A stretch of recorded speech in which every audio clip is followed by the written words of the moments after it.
The house always felt like it was holding its breath. A grand cage of polished hardwood floors and vaulted ceilings, bought with Anthony's money, yet suffocating in its silence. To the outside world, it was a dream home. To me, at 38, it was a museum of a marriage already dead. I kept everything perfect. The silver gleamed. The lilies stayed fresh in their vase. But the man I had married rarely even looked at it. Or at me. Anthony was 48, 10 years older, and lately those years had grown into a canyon between us. He existed in emails, conference calls, and late-night business trips. When he did look at me, it was with the indifference of someone glancing at a familiar chair. Comfortable, decorative, inanimate. The passion we once had faded into a brittle photograph, tucked away in an album I never opened. And then there was Matthew, Anthony's son from his first marriage. He returned home that summer after his sophomore year of college, a burst of life in the sterile silence of the house.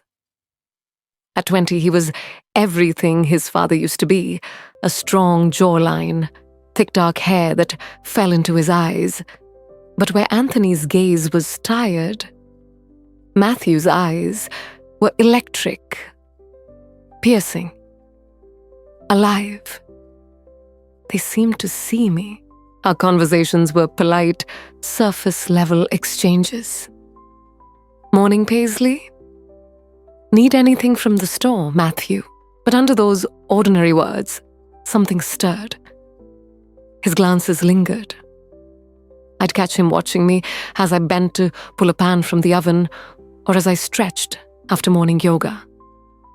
I told myself it was nothing, that I was projecting. Just a lonely woman starved of attention, imagining what wasn't there, until the night that proved me wrong. It was almost 2 a.m. Anthony, as usual, was asleep in the guest room. A convenient excuse of snoring had become permanent months earlier. I wandered the dark hall with a glass of water when I heard it. A low rhythmic sound from Matthew's room. Not music, not a fan. Something else. The door was slightly ajar, a slice of blue light spilling out. Curiosity pulled me closer. And then I froze. I heard my own voice, a recording, a conversation with our housekeeper about groceries. Another clip, me laughing on the phone with my sister. Then me humming while watering plants. My stomach twisted. I pushed the door open just an inch. Matthew sat at his desk, headphones on, eyes fixed on a large monitor. My blood went cold. Dozens of feeds, secret cameras were playing before him. The kitchen, the living room, the patio, the hallway, all showing me in yoga pants stretching, me in a sundress reaching for a book, me curled up on the couch, lost in a novel. The violation was staggering. Yet beneath the horror, something else bloomed, something shameful. He was watching me. Not ignoring, not glancing past me like furniture. Watching, studying, wanting. I backed away before he could see me. And from that night forward, the house was no longer quiet, it crackled with tension. We played a silent, dangerous game. His glances grew bolder, his touches deliberate, a hand brushing my back in the hallway, fingers grazing my skin above my waistband. His voice, always low murmuring, sorry with eyes that said otherwise. Each touch asked a question. My trembling silence was the answer. The storm broke one Tuesday night. Anthony was away on business. Rain hammered the roof, and the house sank into blackness. when the power failed. I fumbled in the kitchen for candles, lightning flashing for an instant, and there he was. Matthew, standing in the doorway. "You're shaking," he said. His hand closed over mine, warm, steady, guiding the flickering flame of a match. "I'll protect you." It wasn't the storm making my heart race. The match hissed out. Darkness swallowed us whole. But his nearness was a light of its own. When he whispered my name, Paisley, something inside me broke. Or maybe it came alive. The kiss was inevitable. What followed was fire and ruined the storm. Outside a symphony to the storm inside us. Weeks of stolen glances ignited into desperate, forbidden hunger. He touched me like I hadn't been touched in years. Like I was alive, like I was wanted. And I let him. What began in the kitchen that night bled into the days that followed. Stolen moments in the laundry room. Slow afternoons in his bed.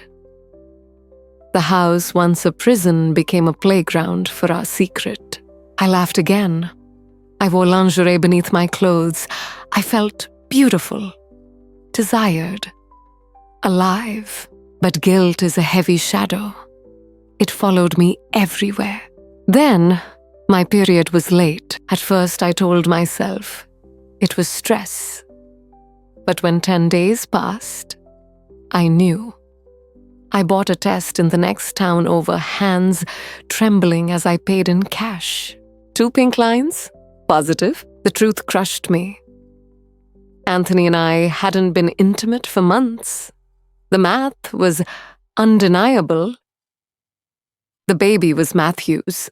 I had 3 choices: confess and watch everything burn. Run and build a life alone with this secret. Or lie and pray. Anthony never noticed. The truth came faster than I was ready for. One Sunday, Anthony came home early. He walked into the kitchen just as Matthew and I whispered frantically. "You have to tell him," Matthew urged. "Tell him that I'm pregnant with his grandchild," I hissed. "What will destroy me?" Anthony's voice cut through the air like a blade. We froze. His eyes shifted from Matthew's pale face to my terrified one. Slowly, the pieces fell into place. "Paisley," he said, voice low, dangerous. What is he talking about? The lie rose to my lips, but died there. My life, our lives were already in ruins. "I'm pregnant," I whispered. I looked him in the eye. "And it's not yours. It's Matthew's." The tennis racket fell from his hand, clattering on the tile. His face collapsed, devastation, tearing through the mask of the powerful man he had always been. Matthew stepped forward protectively, but I stopped him. This was my choice, my mess, my truth, and in that moment, clarity came. I couldn't stay. I couldn't choose between a dead past and a doomed future. I chose myself, and the life growing inside me. I packed a bag, walked out of that house, out of their lives, out of the wreckage. I don't know what happened between them after I left. Whether they fought, whether they spoke at all. All I know is that I drove into the dawn free and terrified my future a blank page. And sometimes, late at night, I still ask myself the question that will never leave me. In that kitchen, with a man who let you die, and a boy who made you live, what would you have done? The road stretched endlessly before me, headlights cutting a narrow tunnel through the darkness. I drove until the sky softened into grey dawn, the silence in the car louder than any storm. The test, with its 2 pink lines, sat in the glove compartment, like a live grenade. By the time I reached the coast, exhaustion forced me to stop. I found a small inn overlooking the sea, cheap, quiet, anonymous. The kind of place no one would think to look for me. For the first time, I was alone. Not a wife, not a stepmother, just a woman with a secret growing inside her. The mornings were the hardest. I'd wake with nausea, twisting my stomach. But it wasn't only the pregnancy. It was the crushing weight of what I'd left behind. Anthony's broken face haunted me. Matthew's desperate blue eyes chased me through my dreams. Yet beneath the guilt, there was something else. A strange, steady pulse of freedom. I spent my days walking along the shore. The waves cold around my ankles. The sea became a mirror for my thoughts. Endless, restless, impossible to tame. Could I really raise this child alone? Should I? One afternoon, as I sat with my journal open but untouched, the innkeeper slipped an envelope under my door. My name written in a familiar hand, Matthew. My hands shook as I tore it open. Paisley. I don't know where you've gone, but I will find you. You don't have to do this alone. This baby, it's ours. I don't regret what happened, not for a second. Please let me be there. Let me take care of you. Yours, always, M. Tears blurred the ink. My heart wavered between terror and longing. Did I want him to find me, or was it safer to disappear completely? That night I dreamed of Anthony. His voice was calm, but his eyes were hollow. You destroyed us, he whispered. You destroyed me. I woke up gasping, the sheets damp with sweat, my hands instinctively pressed to my belly. There were no easy choices left, only paths lined with consequences. Would I let Matthew back into my life, building something fragile but real on the ashes of betrayal? Or would I vanish for good, raising this child alone in the shadows, free but forever haunted? The sea outside roared with the same question I carried inside me. When love and ruin are bound together, which one do you choose? I stood by the small window of the seaside motel room, the salty wind blowing in, carrying with it the sound of the waves. In my pocket, Matthew's letter was still there, its trembling lines, both a promise and a chain. On one side was sinful love, intense but with no way out.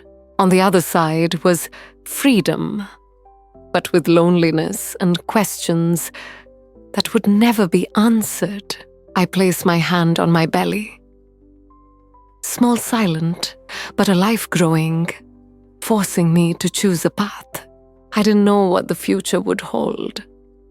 All I knew was that the day I left that house, I chose the truth over lies.